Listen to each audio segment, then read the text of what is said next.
Hi everybody, it's Shari, and I'm here at the Book Expo in New York at the Mom's Choice Awards, and I am here joined with Tara Paterson, the founder and creator of the Mom's Choice Awards you've heard so much about, and I'm just so honored and happy to be talking to you about this. Yeah. And I would love for you to tell all of our viewers and our listeners, you know, what is the Mom's Choice Awards so they can get a better understanding of what this program is all about.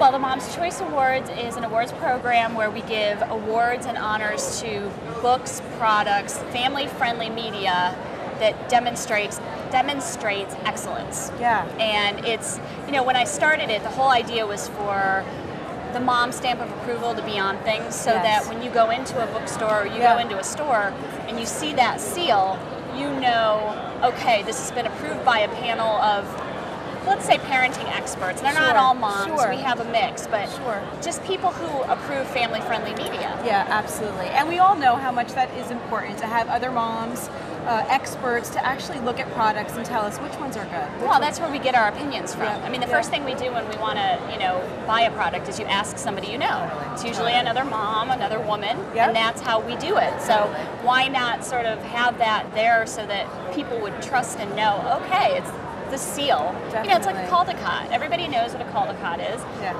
And it's an excellence. Absolutely. So same kind of thing. How did you get started with all this? How did you begin this? It's an interesting question.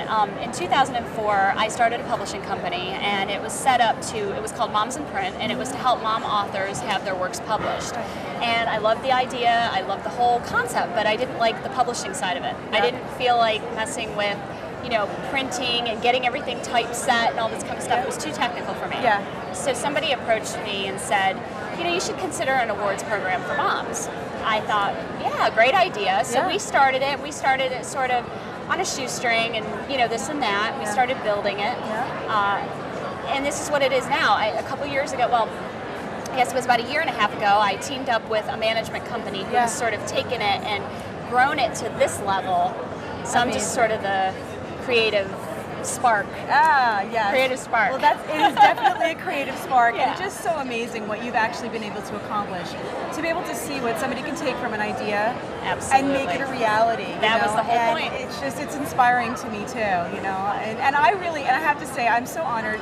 I won the award for the Mom Entrepreneur of the Year. I know, that's fantastic. I know. And it was such a huge honor, and just thank you so much for having me as a part of this, because it feels just wonderful. It was all about people like you. It was to bring somebody's idea and concept to the forefront. You know, in my own experience, I've had a lot of different businesses that I haven't always had, say, the money for the trademarks or the ideas or all of that goes into building a business.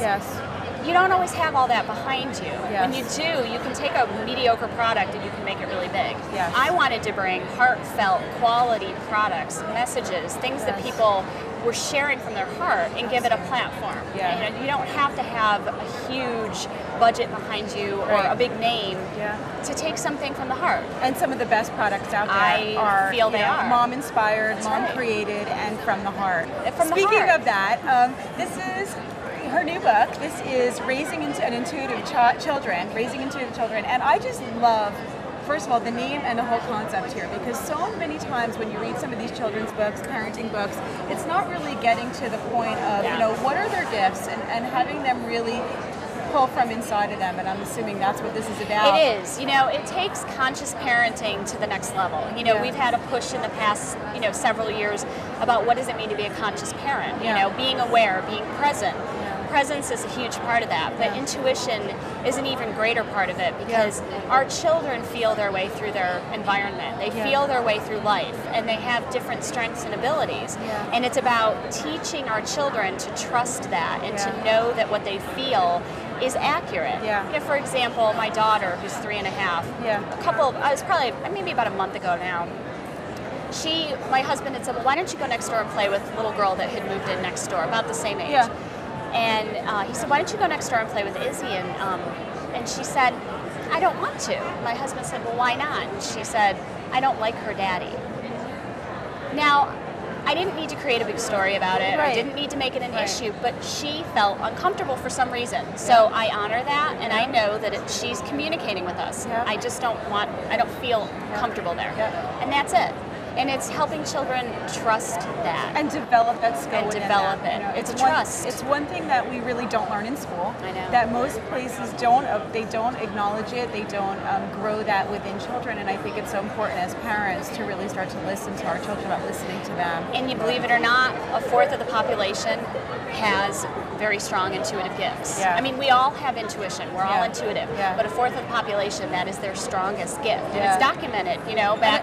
And I've got to assume that if you start young with your children to really develop that skill, it's got to carry with them the rest of their lives. Well, and they all have strengths and abilities that if we focus on their gift, we can develop and nurture that so that they become a well-rounded, individual, and having the ability to negotiate their environment. The world changes, but if they feel very strong and with their inner self and grounded, they'll be able to negotiate their environment in a very healthy way. And that's the whole point. And whatever situation life happens to offer them at the moment, when you're not with them to support them. Or absolutely. How old would you say a child needs to be to start incorporating some of these techniques with them? I'll tell you what. From the time they're infants, they exhibit intuitive abilities that parents can see. When the infant's laying there looking at the ceiling and talking to something, or cooing, or smiling, or they grab onto your finger. There's all these different things that they do.